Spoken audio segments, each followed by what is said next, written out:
येनेरितः प्रवर्तन्ते प्राणिनः स्वेषु कर्मसु तं वन्दे परमात्मानं सच्चिदानंद विग्रहम्। नमो नवघनश्याम काम कामित देहिने कमला काम सौदाम कर्ण कामुक गेहिने। सम्माननीय वेदांत शास्त्र के अध्येतागण, आचार्य गण, विद्यार्थियों, इसके पूर्व आद्योपांत वेदांत परिभाषा का इस संस्कृत शौर्यम फेसबुक के माध्यम से आद्योपांत वेदांत परिभाषा का पाठ हुआ। इसके बाद अब हम पंचदशी विद्यारण्य मुनि प्रणीत पंचदशी प्रकरण ग्रंथ का अध्यापन करने जा रहे हैं। यह ग्रंथ अद्वैत सिद्धांत का प्रतिपादक ग्रंथ है, सिद्धांत ग्रंथ है। विद्यारण्य स्वामी ने विवरण संग्रह नामक ग्रंथ का निर्माण किया। उसमें भी विवरण जो पंचपादिका की टीका विवरण है, उस विवरण में प्रतिपाद्य विषयों का संग्रह करके और प्रतिपादन किया। ये विद्यारण्य स्वामी अद्वैत वेदांत में प्रसिद्ध आचार्य हैं। उनके द्वारा ही ये रचित पंचदशी प्रकरण ग्रंथ है। 15 प्रकरण होने के कारण इसको पंचदशी नाम से कहा गया। पंचानाम प्रकरणानाम समाहारः पंचदशी। उसी का प्रारंभ कर रहे हैं। सबसे पहले ग्रंथ की अविघ्न परिसमाप्ति की कामना से आचार्य गुरु को नमस्कार कर रहे हैं। नमः श्री शंकरानंद गुरु पादाम्बुजन्मने सविलास महामोह ग्राह ग्रासैक कर्मणे। ऐसे मैं गुरु के चरणों का नमन कर रहा हूँ, जिन गुरुओं के चरण कमल कारण के सहित जो महामोह है, महामोह जो अविद्या है, उसका जो विलास है, कार्य है, जगत के रूप में, बंध के रूप में जो परिणाम है, वो परिणाम के सहित जो महामोह अविद्या है, वही महामोह अविद्या किम रूप है, तो ग्राह के रूप में है। ग्रसत इति ग्राहः। जिसने जीवात्मा के स्वत्व स्वरूप को, शुद्ध बुद्ध मुक्त स्वरूप को ग्रसन कर लिया है, अतः जीवात्मा अपने स्वरूप को नहीं जान पा रहा है। अतः एतादृश जो महामोह रूप अविद्या है, वो ग्राह रूप है। और उस अविद्या रूप जो ग्राह है, उसका ग्रसन ही, उसका भक्षण ही वही ग्रास है, कवल है जिसका, ऐसे वही ग्रास करना ही कर्म है। ऐसे जो गुरु जी के चरण कमल हैं, उन चरण कमल को मैं नमस्कार कर रहा हूँ। यद्यपि चरण कमल द्वंद्व है, तथापि एकत्व का व्यवहार इन्होंने सौकर्यातिशय द्योतित करने के लिए किया है। इसी के माध्यम से प्रथम कहीं पर भी ग्रंथकार सबसे पहले भगवत स्मरण करते हैं। भगवान के, परमात्मा के, इष्ट देवता के वंदना करने के उत्तर काल में यस्य देवे परा भक्ति यथा देवे तथा गुरु तस्येते कथिता ह्यर्थाः प्रकाशन्ते महात्मना। पश्चात ही गुरु का बंधन सर्वत्र देखा गया है।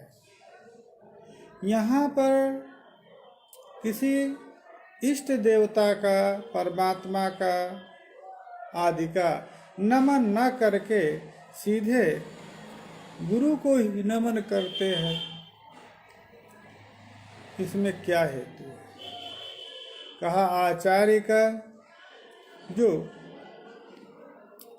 स्तुति श्लोक है, वंदन श्लोक है, उस वंदन श्लोक में भगवान का भी, परमात्मा का भी स्मरण हो गया। इष्ट स्मरण ही मंगल होता है।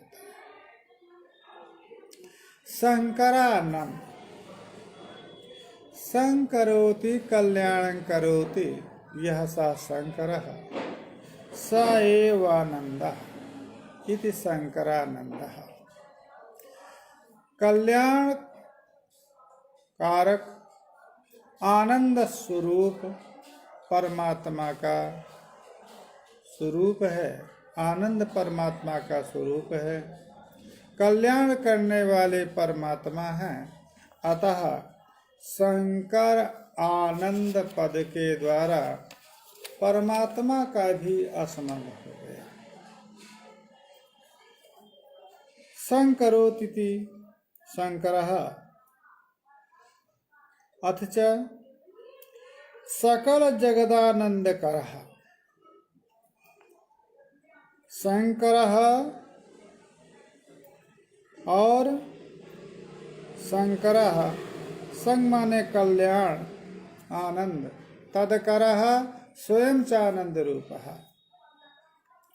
जो सभी को आनंदित करने वाले हैं और स्वयं आनंद रूप हैं। ऐसे शंकरानंद,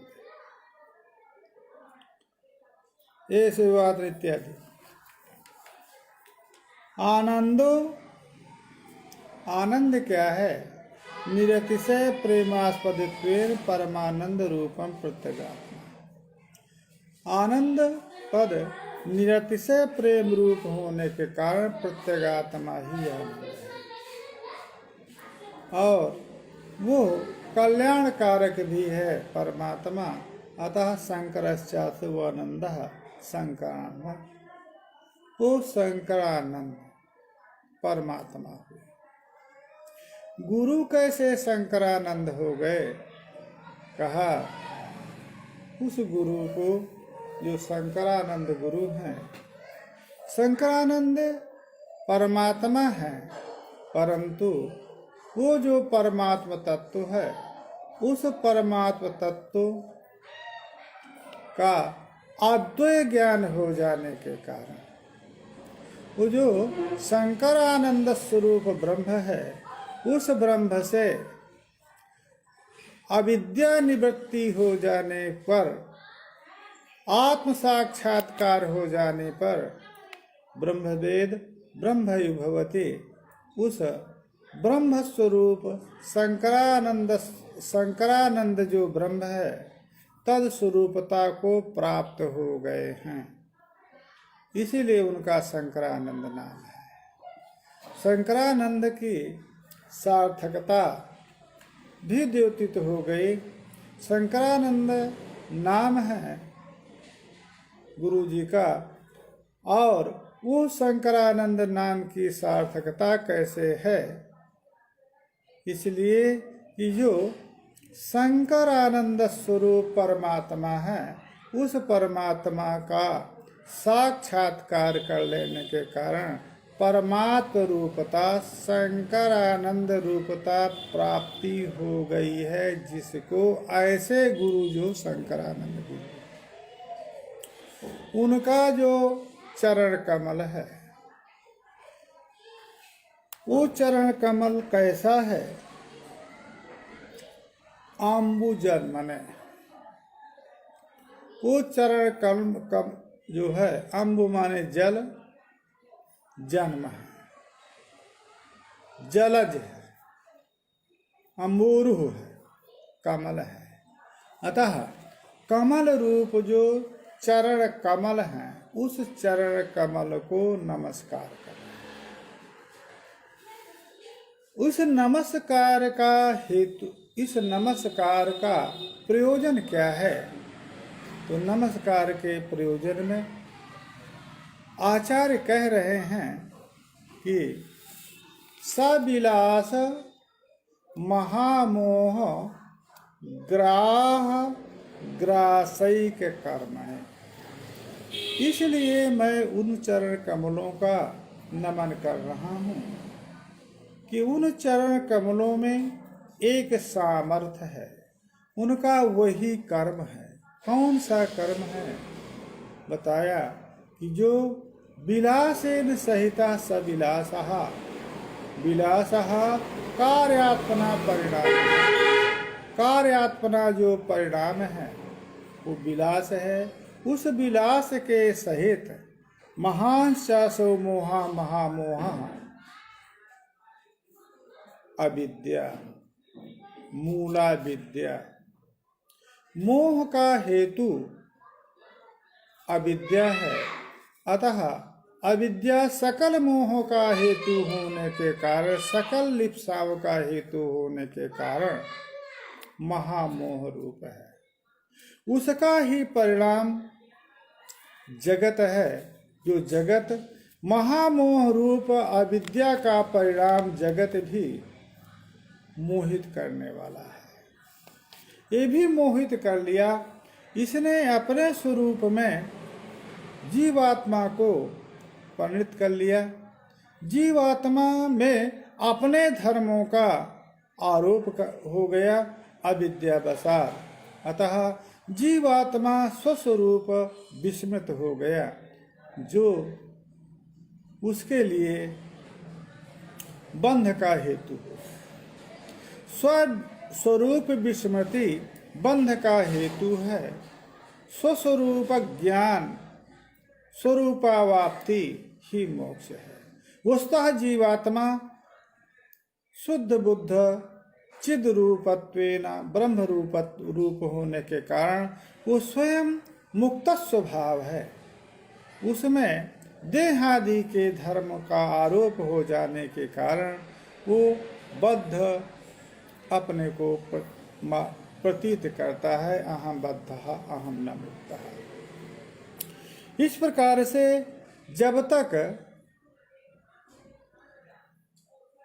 सविलास माने कार्यात्मना जो परिणाम है, उस परिणाम के साथ जब तक महामोह रूप विद्या की निवृत्ति नहीं हो जाती, तब तक जीवात्मा अपने स्वरूप को प्राप्त नहीं होता, जो स्वस्वरूपावाप्ति मोक्ष है। अतः वेदांत शास्त्र का यही प्रयोजन है कि बिना कार्य के सहित अविद्या की निवृत्ति हो। वो अविद्या निवृत्ति से आज जो जीवात्मा है अपने स्वरूपता को प्राप्त हो जाए, मोक्ष को प्राप्त हो जाए। तो ये गुरु के जो चरण कमल हैं, यह चरण कमल शंकरानंद जो गुरु हैं, उन गुरु के चरण कमल क्या हैं? कहा वो कार्य सहित अविद्या को ही ग्रास करते हैं। कार्य सहित जो महामोह ग्राह है, जिसने ग्रसित कर लिया है जीवात्मा के स्वरूप को, जिसने ग्रसित कर लिया है, ऐसा जो महामोह अविद्या है, उस अविद्या को ही कवल करने वाला है। वही कवल करना ही कर्म है, जिनका ऐसे गुरु को मैं नमस्कार करता हूँ। बात यह है कि गुरु के चरण कमल कैसे महाविलास मोह को ग्रसित करेंगे। तो जो गुरु जी की सेवा शुश्रूषा करेगा, गुरु सानिध्य प्राप्त होने पर आत्म साक्षात्कार, गुरु की ही कृपा से, गुरु के शास्त्रोपदेश से आत्म साक्षात्कार होगा। और आत्म साक्षात्कार अविद्या का निवर्तक होगा। आत्म साक्षात्कार का एक यही फल है, क्योंकि ज्ञान का फल अज्ञान निवृत्ति है। तो आत्म साक्षात्कार का मात्र एक फल यही है कि जो महाविद्या है, जो मूला विद्या है, उस मूला विद्या की निवृत्ति हो जाए। और ऐसे गुरु, जिस गुरु ने शंकरानंद स्वरूप आत्म साक्षात्कार कर लिया है, ऐसे गुरु के जो चरण कमल हैं, वो चरण कमल अवश्य ही सविलास महामोह अविद्या के निवर्तक होंगे, क्योंकि गुरु शुश्रूषा से विद्या प्राप्त होती है। इस प्रकार से दूसरा, शंकर आनंदस्य यह परमात्मा, उस शंकरानंद परमात्मा को ही जिसने गुरु के रूप में स्वीकार कर लिया, और उस गुरु के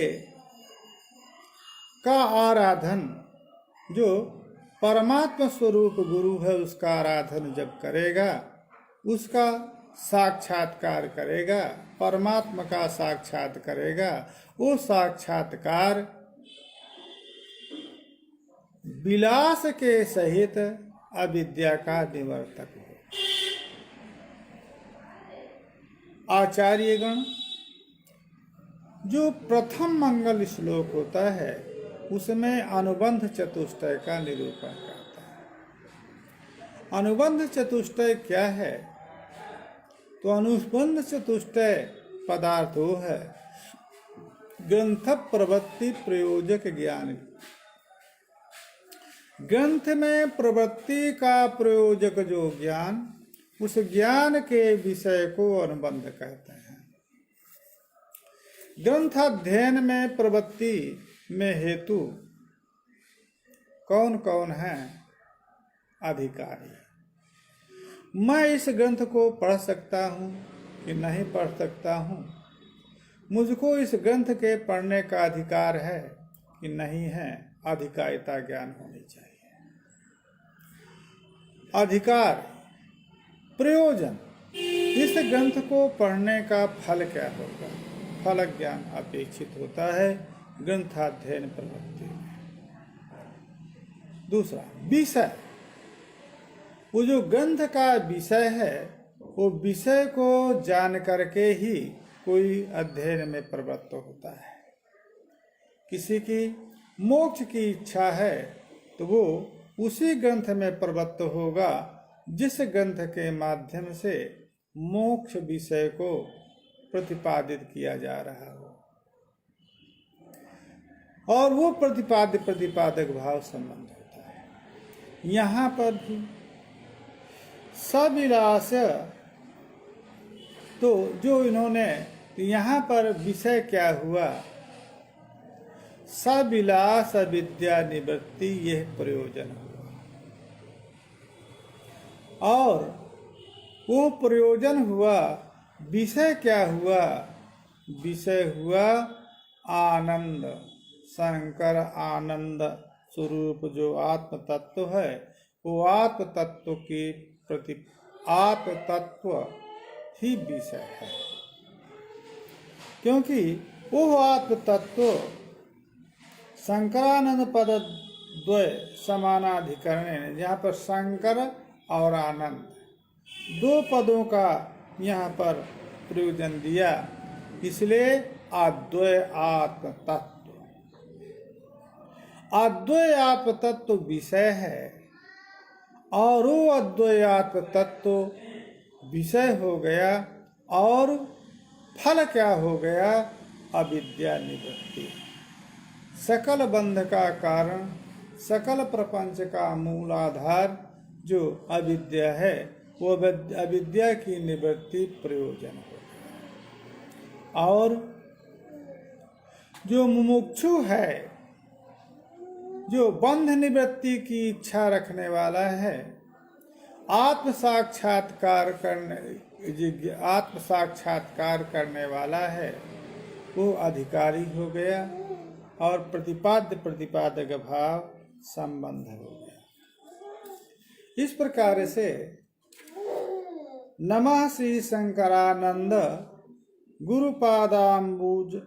गुरुपादाम्बुजन्मने सविलास महामोह ग्राह ग्रासयिक कर्मणे, इस मांगलिक श्लोक के द्वारा गुरु के साथ ही परमात्मा का स्मरण किया, और गुरु के बंधन के द्वारा ही अपने अभीष्ट जो अविद्या निवृत्ति, जो प्रयोजन है वेदांत शास्त्र का, अद्वैत वेदांत शास्त्र का, उसका भी प्रतिपादन। इसके उत्तर में इसी का से अन्वित ही बंधन कर रहे हैं। तद पादाम्बुरुः द्वंद्व सेवा निर्मल चेतसाम सुख बोधाय तत्वस्य विवेकोयम विधीयते। प्रथम प्रकरण तत्व विवेक प्रकरण है। तत्वम अत्र आत्मा, आत्मा तत्व है, ब्रह्म तत्व है, अब्रह्मातीत सकल अतत्व है। तस्य भावः तत्वम, तत्वम नाम त्रिकालाबाध्यत्वम, जिसकी तीनों काल में सत्ता बाधित नहीं है, वो है तत्व, और वो है परमात्मा। परमात्मा अतिरिक्त किसी भी पदार्थ की त्रिकाल अबाधित सत्ता नहीं है। प्रातिभाषिक पदार्थ का व्यवहारिक पदार्थ ज्ञान से बाध हो जाता है, और व्यवहारिक पदार्थ का आत्म साक्षात्कार से बाध हो जाता है।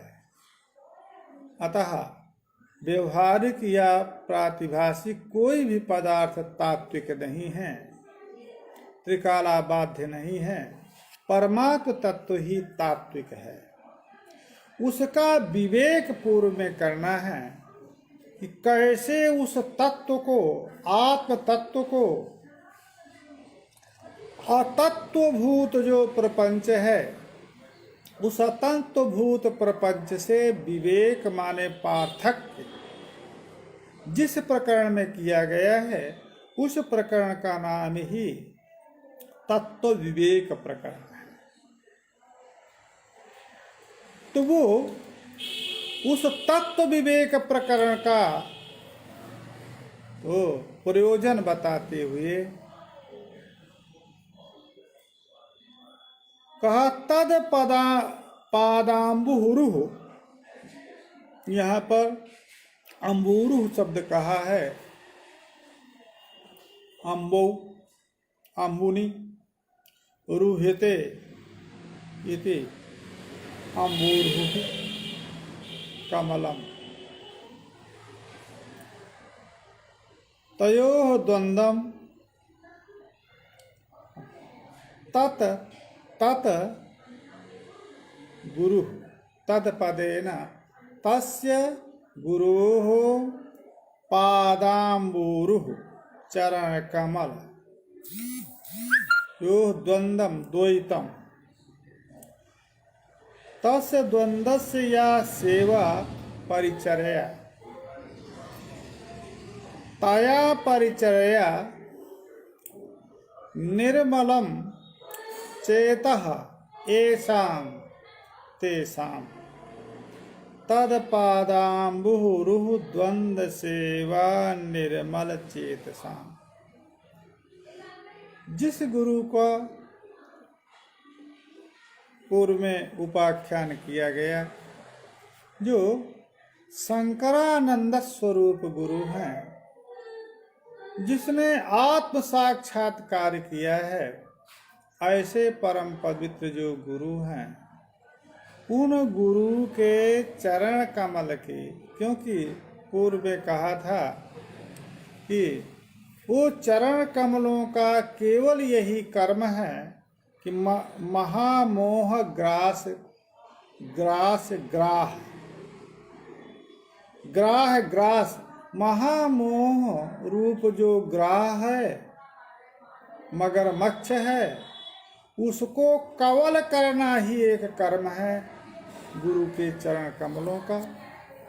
इसीलिए यहाँ पर जिसने एकादश गुरु के चरण कमलों की सेवा किया है, उस कर्म चरण सेवा से निर्मल हो गया है चित्त जिसका।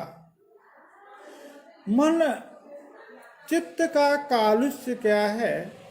जो जन्म जन्मांतर संस्कार से जो आत्मातिरिक्त विषयक वासना है, देह इंद्रियादि विषयक, लोक पुत्रेषा वित्तेषा आदि विषयक जो इच्छा है, लालसा है, अथवा संसार विषयक जो वासना है, वो वासना ही चित्त का मल है।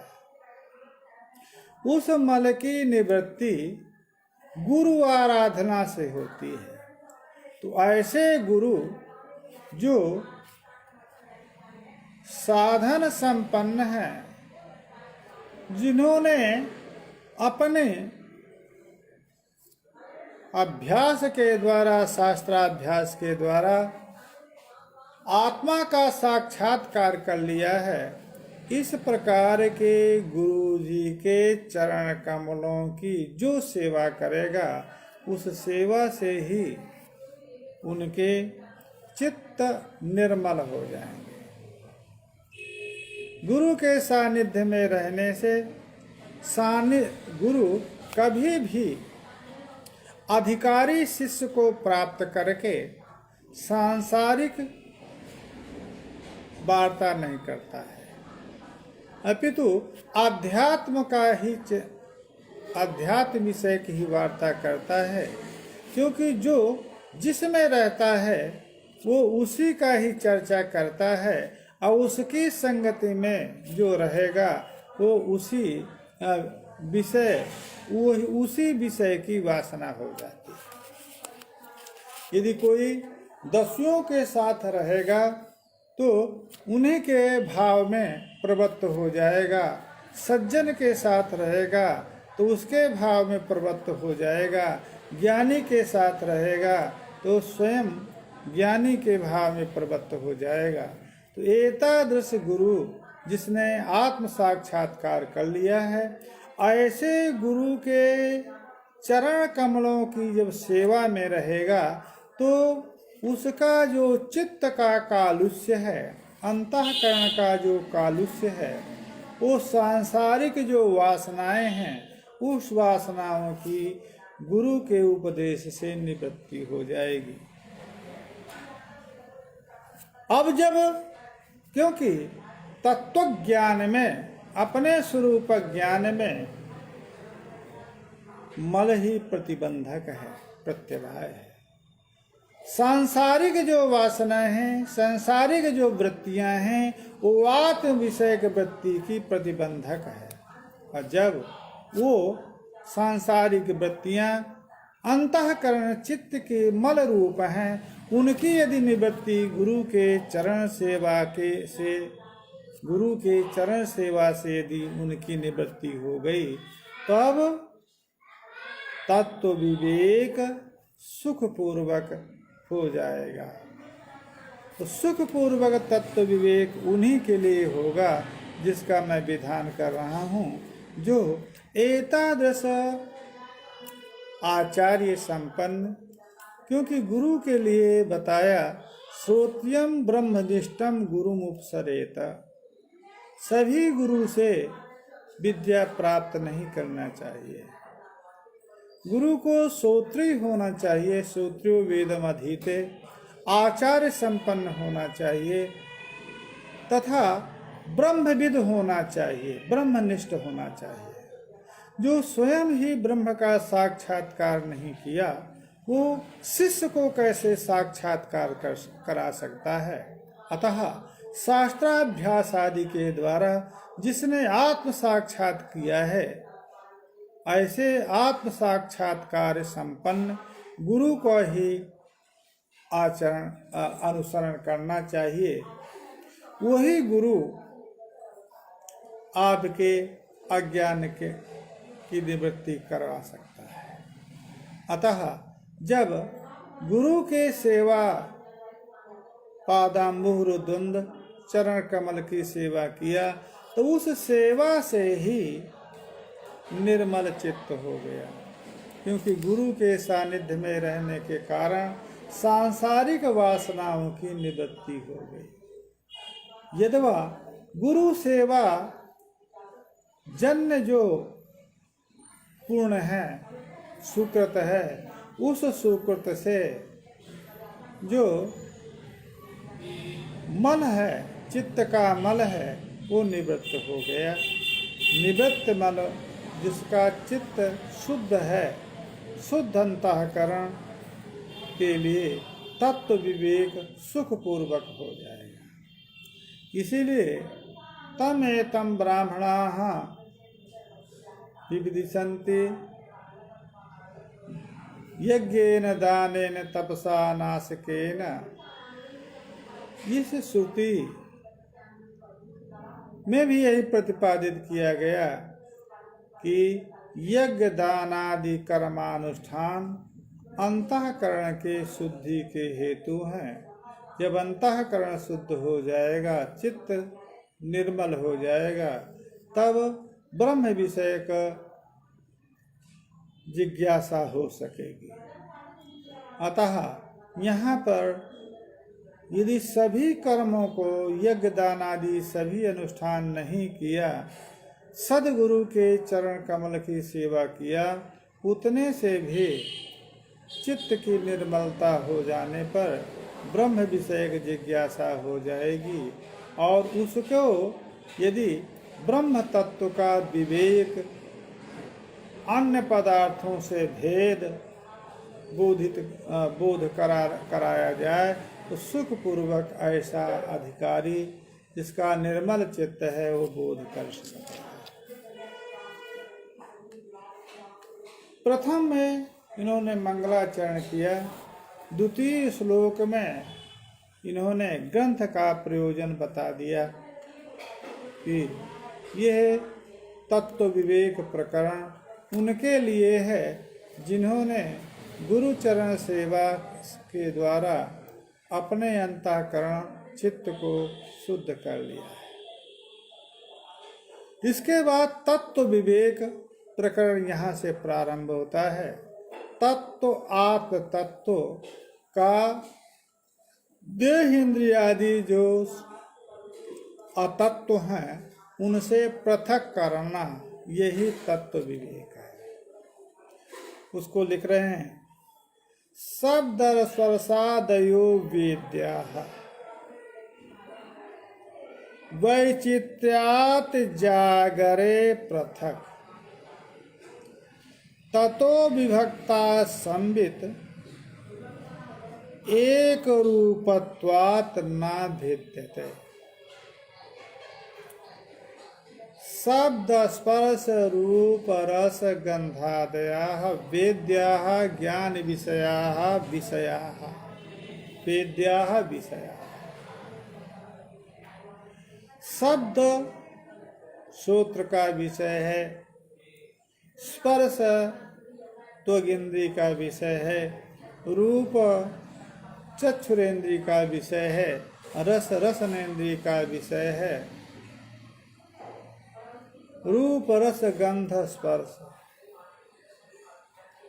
ये जो विषय हैं तत्त पांच ज्ञान इंद्रियां, पांच ज्ञान इंद्रियों के जो पांच विषय हैं ये वेद्य हैं, ज्ञान विषय हैं।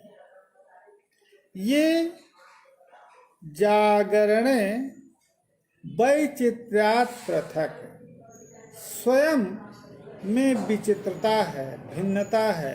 भिन्नता के कारण रूप रस में भिन्नता है, स्पर्श शब्द में भिन्नता है, रूप रस और गंध में भिन्नता है। ये सभी जो पांच ज्ञान इंद्रियों के पांच विषय हैं ये स्वयं परस्पर भिन्न है। वैचित्र्यात् विचित्रता होने के कारण, स्वरूप विचित्रता होने के कारण पृथक है, भिन्न भिन्न। जागरण में भिन्न है, परंतु इन विषयों से जो पृथक है, विविक्त है, जो संबित है ज्ञान है, वो एक रूप है। एक रूप होने के कारण वो भिन्न नहीं है। ज्ञान एक रूप है, विषय भेद से ही ज्ञान का भेद होता है। तो जागरण में सभी जो वेद्य विषय हैं वो सब पृथक हैं। क्यों पृथक हैं? विचित्रता के कारण, स्वरूप भेद होने के कारण पांचों विषय भिन्न भिन्न हैं, परंतु पांचों विषयों का प्रकाशक जो ज्ञान है, जो संबित है, वो एक रूप है। क्यों एक रूप है? संबित में विचित्रता कोई नहीं है, जिससे जिस वैचित्र के कारण ज्ञान का भेद कहा जा सके, अतः वो ज्ञान एक रूप है। वो ज्ञान कौन सा एक रूप है? तो वेदांत शास्त्र में सत्यं ज्ञानमनंतम ब्रह्म, इस श्रुति के द्वारा ब्रह्म को ज्ञान रूप कहा है। वो जो ब्रह्म ज्ञान है, ब्रह्म ज्ञान, ब्रह्म रूप जो ज्ञान कहें, वो स्वयं स्वप्रकाश रूप चिद रूप ज्ञान है। दूसरा ज्ञान जो जन्य ज्ञान है, इंद्रियादि सन्निकर्ष से जो जायमान जो ज्ञान है, वो वृत्ति रूप ज्ञान है, अंतःकरण परिणाम रूप ज्ञान है, वो पृथक पृथक है। घटाकार वृत्ति, पटाकार वृत्ति, मठाकार वृत्ति, बन्याकार वृत्ति, वो जो वृत्ति रूप ज्ञान है, उनमें वैचित्रता होने के कारण वो भिन्न भिन्न है। परंतु वृत्ति में जो प्रतिफलित, वृत्ति को भी जो प्रकाशित करने वाला चिद रूप जो ज्ञान है, वो ज्ञान में कोई भेद नहीं है, अद्वय होने के कारण वो एक रूप है जागरण में। क्योंकि आगे चल करके जागरण में विषय की भिन्नता, विषय स्वरूपों का विचित्रता के कारण विषय में भिन्नता, और ज्ञान में एक रूपता जागरण में है। तथा स्वप्नेत्र वेद्यम न तो स्थिरम जागरण स्थिरम। अब चलिए, स्वप्न में भी वेद्य है, विषय है, और जागरण में भी विषय है। तो जागरण कालीन विषय भी परस्पर भिन्न है और स्वप्नकालीन जो विषय हैं वो भी परस्पर भिन्न है। और स्वप्नकालीन विषयों से जागरणकालीन विषय भिन्न है। क्यों? तो स्वप्न में भी अनेक विषय हैं, परस्पर विचित्र हैं, अतः वो भी भिन्न हैं। जागरण में भी भिन्न हैं, परंतु जागरण और स्वप्न के विषय में भेद इतना है, स्वप्ने यत्र वेद्यम न स्थिरम। स्वप्न का जो विषय है, रूप रसादि जो विषय है, वो स्थिर नहीं, स्थायित्व तो उनका नहीं। क्यों? यावत काल निद्रा काल पर्यंत उनकी स्थिति है। क्योंकि जब निद्रा की निवृत्ति हो जाएगी तो निद्रा निवृत्ति के साथ ही जो स्वाप्निक विषय हैं उनकी निवृत्ति हो जाती है। जो जागरण कालीन जो विषय हैं, जागृत जो विषय हैं, उनकी स्थिरता है उनकी अपेक्षा अधिक। कब तक स्थिरता है? जब तक आत्म साक्षात्कार नहीं हुआ। आत्म साक्षात्कार होने के बाद अविद्या की निवृत्ति, उत्तर निवृत्ति, अविद्या निवृत्ति से निवृत्ति, उनकी उपादान की निवृत्ति से निवृत्ति मानी जाती है। तो उनका आत्म साक्षात्कार पर्यंत उनका रहना है। यही स्थिरता शास्त्र स्थिरता जागरणकालीन भी विषयों की नहीं है कि कोई समझ ले कि शाश्वत हैं, इनकी निरंतरता है, पूर्ण स्थायिता है। पूर्ण स्थायिता नहीं है, अपितु स्वप्न की अपेक्षा अधिक स्थायिता है। तद भेदो अतः तयोः, इसलिए दोनों का भेद है। जागरणकालीन विषय परस्पर भिन्न है, स्वप्नकालीन पर विषय परस्पर भिन्न है, और जागरणकालीन स्वप्नकालीन विषय स्थिर नहीं है, जागरणकालीन विषय स्थिर हैं। अतः उनमें भी भेद है, परंतु संविदेक रूपा। ज्ञान जो है स्वप्न काल में या जागरण काल में, उभय काल में ज्ञान एक रूप है, अतः भेद नहीं। स्वाप्निक विषय जागृत विषय के भिन्न होने पर भी उन विषयों का प्रकाशक जो ज्ञान है वो एक रूप है, अतः न भिद्यते, उसमें भेद नहीं।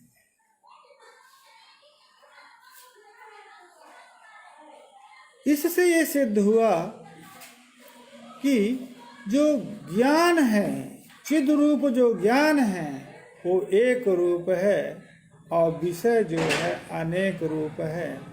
तो जो एक रूप है, जो शाश्वत है, वो तत्व है, और जो स्वयं एक रूप नहीं है, अनेक रूप है, स्थिर नहीं है, वो अतत्व है। तो उस अतत्व रूप जो विषय है उससे तत्व रूप जो चिदात्मा है वो विविध है। दो कालों की जागृत और स्वप्न, दो अवस्थाओं के विषयों का प्रतिपादन है। तीसरी अवस्था है सुषुप्ति अवस्था। सुषुप्ति अवस्था में भी विषय है। क्या विषय है? अविद्या एक विषय है जो सुषुप्ति काल में उसका भान होता है, और दूसरा आनंद है, अज्ञान और आनंद। ये दो विषय सुषुप्ति काल में विभाषित होते हैं। इसीलिए उनका संस्कार बनता है और जागरण के बाद सुखम अहम स्वाप्सम न किंचित अबेलिसम, यह असमति होती है। अतः सुषुप्ति काल में भी विषयों का प्रकाश होता है। यद्यपि सुषुप्ति काल में अंतःकरण निलीन हो जाता है, निर्व्यापार हो जाता है, परंतु जो अविद्या है, अविद्या का परिणाम सुषुप्ति काल में भी स्वस्वरूपाकार और सुखाकार होता है और साक्षी चैतन्य उसको प्रकाशित करता है। वही ज्ञान उत्तर काल में स्मृत हो जाता है, उद्बुद्ध हो जाता है। तो वहाँ पर भी सुषुप्तोस्य सौसुप्त तमोबोधो भवेत स्मृति सा च अवबुद्धि विषया अवबुद्धम तत्तदा तमः। अब जो यदि कहना चाहें कि सुषुप्ति में कोई विषय नहीं रहता तो नहीं कह सकते। सुषुप्ति में भी विषय है। कौन है विषय? तम है, अज्ञान है, विषय है, सुख है। सुप्तो स्थितस्य, जो सो करके जगा है ऐसे पुरुष को सौसुप्त तमः बोध, सुषुप्तिकालीन तम का बोध होता है। वह बोध अस्मृति रूप है, वो ज्ञान अस्मृति रूप है। यतः सुषुप्तिकालीन अज्ञान का बोध जागने के बाद होता है, अतः वो अस्मृति रूप है। और स्मृति हमेशा अवबुद्ध विषया होती है, ज्ञात विषया होती है, अज्ञात विषया स्मृति नहीं होती है। इससे अवबुद्धम तदा तत्तदा तमः, इसलिए तदा सुषुप्त काले तमः अवबुद्धम ज्ञातम। सुषुप्ति काल में तम का यदि अज्ञान का यदि ज्ञान नहीं होता तो उसका संस्कार नहीं बनता, और संस्कार नहीं होता तो उत्तर काल में उसकी स्मृति सुषुप्त की नहीं होती। इसे ग्रंथकार ये प्रमाणित करना चाहते हैं कि सुषुप्ति में भी विषय है, परंतु वो विषय जागरणकालीन विषय से स्वप्नकालीन विषय से भिन्न है। परंतु उस तम रूप विषय का प्रकाशक जो चिद रूप साक्षी है, उस चिद रूप साक्षी में भिन्नता नहीं। वही चिद रूप साक्षी जो जागरणकालीन विषयों का प्रकाशक है, जो स्वप्नकालीन विषयों का प्रकाशक है, वही चिद रूप साक्षी स्वप्नकालीन जो विषय है, अंधकार है, अज्ञान है, उसका प्रकाशक है। अतः ततः तमः विषयः तत्र सुषुप्ति काले तमः विषयः, तमो विषयः तद विषयकं तद विषय प्रकाशकम चिद्रूपम ज्ञानम एक रूपमेव यथा जागरणे तथैव स्वप्ने तथैव सुषुप्त्यावस्था सुषुप्तौ तदेव एक रूपम चिद्रूपम ज्ञानम। अतः ज्ञान में ज्ञान सुचिद रूप जो ज्ञान है उसमें भेद नहीं है, विषयों में भेद है। अतः जो स्वतः परस्पर भिन्न है, उन परस्पर भिन्न पदार्थों का जो प्रकाशक है, एक रूप है, वो अभिन्न है। अतः वही तत्व रूप है और उसका विवेक इन अतात्विक पदार्थों से है। सबोधो विषयाद भिन्ना न बोधात स्वप्न बोधवत् स विषयः स्वप्नकालीनः तमोरूपः विषयः विषयात् भिन्नः सुषुप्तकालीन स्वप्नकालीन जागरणकालीन विषयात् भिन्नः। वो विषय भिन्न है विषयों से, परंतु बोधात न बोधात स्वप्न बोधवत न भिन्न। बोधात स्वप्न बोधवत सा बोधा सा बोधा तद ज्ञानम सुषुप्तिकालीन जो ज्ञान है वो ज्ञान विषय से भिन्न है, परंतु न बोधात भिन्न स्वप्न बोधवत। स्वप्न जो बोध है वो विषय से भिन्न है, परंतु बोध से ज्ञान से भिन्न नहीं है, जागरणकालीन ज्ञान से भिन्न नहीं है। उसी प्रकार से ये जो सुषुप्तिकालीन जो बोध है ज्ञान है वो विषय से जो उसका विषय अज्ञान है, अविद्या है, तम है, उससे तो भिन्न है, परंतु ज्ञान से भिन्न नहीं है। इस प्रकार से स्थानत्रयेपि तीनों अवस्थाओं में एका संबित एक है। तो जो तीन अवस्थाएं हैं जागरण स्वप्न सुषुप्ति, तीनों अवस्थाओं में जिस प्रकार से संबित एक रूप है उसी प्रकार से दीनांतर में भी संबित एक रूप है।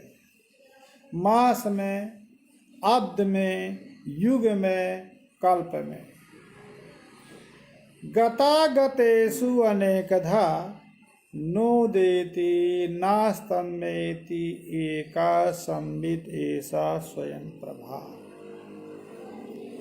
कहा जो मास है, 63 दिनात्मक जो मास है, जो 12 मासात्मक अब्द है, जो युग है, कल्प है, एक गतागत है।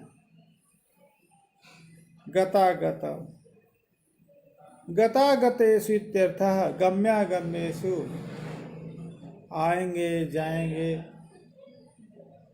एक मास समाप्त होगा, दूसरा मास उत्पन्न होगा, दूसरा मास समाप्त होगा, तीसरा मास उत्पन्न होगा। एक अब्द वर्ष समाप्त होगा, दूसरा वर्ष समाप्त होगा। तो ये गम्यागम्य है। गम्यागम्य होने पर अनेकधा, इनमें अनेक रूपता है। सभी मासों की, सकल दिनों की, सकल मासों की, सकल वर्षों की, सकल युगों में की अनेकधा गम्यागम्य है,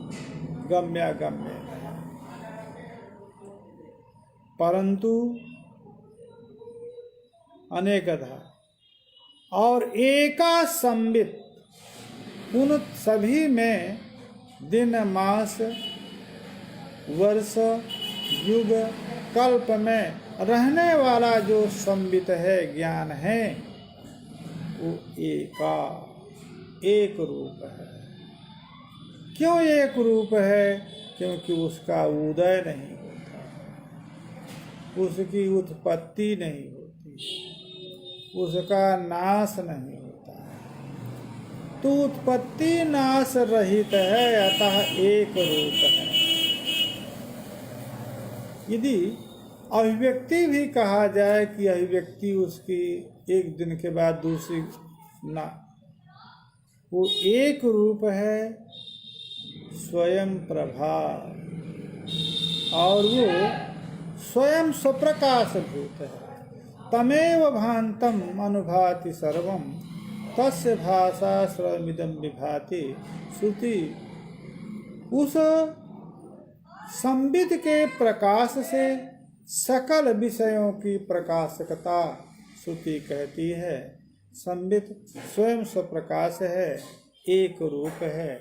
वही जो संविद एक रूप चिद रूप जो संविद है वो आत्म तत्व है और वो सकल से भिन्न है। यम आत्मा, यह संविद आपनोति व्यापनोति थी आत्मा। और सच परानंद परम प्रेमास्पदम यतः मा ना भुवम ही भूयासमिति प्रेमात्मनि इच्छते। कहा ये जो संविद की विषयों से पार्थक्य बताया गया, जिसको स्वयं प्रभा कहा गया, युन संविद संविद शब्द स्त्रीलिंग है, इसलिए युन शब्द को का प्रयोग किया।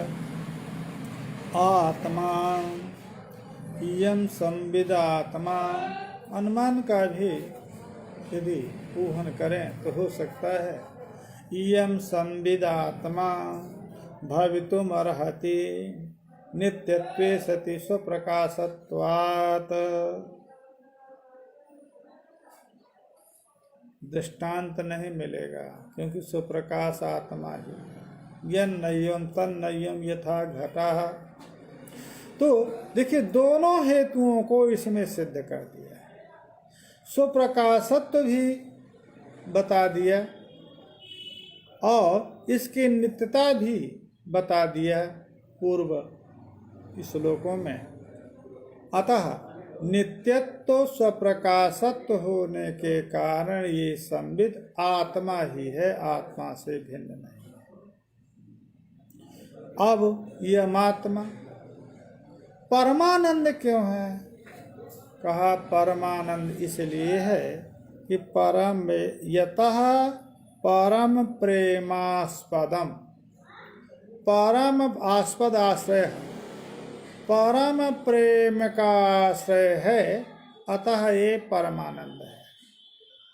प्रेमानंद पर्यायवाची, परमानंद का आश्रय है, अतः परमानंद है। क्यों परमाश्रय परमानंद क्यों है? कहा परश्चासवनंद परानंद, जो परानंद है निरतिशय सुख स्वरूप है। क्यों? परम प्रेमास्पद है। परम प्रेमास्पदता ही इसके निरतिशय सुख में हेतु है। जो सबसे प्रिय होता है उसी में को प्राप्त करके आनंद होता है। अतः परमानंदता भी इसकी है। आगे चल करके ये परमानंदता को हेतुओं के सहित प्रतिपादन आगे चल करके करेंगे। कल पाठ इसका आगे होगा। हरिओम तत्सत्। नमः सर्वेभ्यः विद्वत्तल्लजेभ्यः।